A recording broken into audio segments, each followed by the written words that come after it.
Ilang oras na lang, mapapanood na ang That's My Amboy ni Alden Richards. Sa pagbabalik Dubai naman ni Pambansang Bay, muli siyang naghatid ng saya at kilig.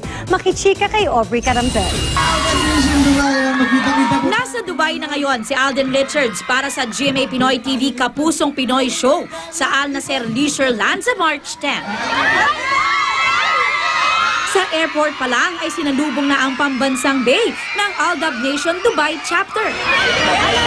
Mainit din ang pagsalubong kay Alden kasama ang traffic diva na si Aisel Santos at komedyanteng si Betong Sumaya sa kanilang meet and greet sa United International Private School, ang first Filipino school sa Dubai.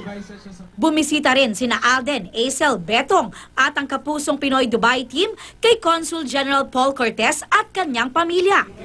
Bago pa man tumulak papuntang Dubai, ay nag-taping muna si Alden para sa GMA Primetime series na That's My Amboy, kung saan mayroon siyang special appearance. Kahit konting sequences lang, enjoy. Ang sarap bumalik sa dating trabaho. As Alden, kaibigan ako ni character ni Andre, ni si Brian. Magkikita raw sila sa dressing room at si Alden mag-aala DJ Bay na magbibigay ng love advice. Basta yung character lang ni Alden doon, parang bigla lang siyang nagbigay ng love advices. Pag-uusapan niyo lang yun lang. Yes, Parang yes. expert ka na sa love. Hindi naman masyado.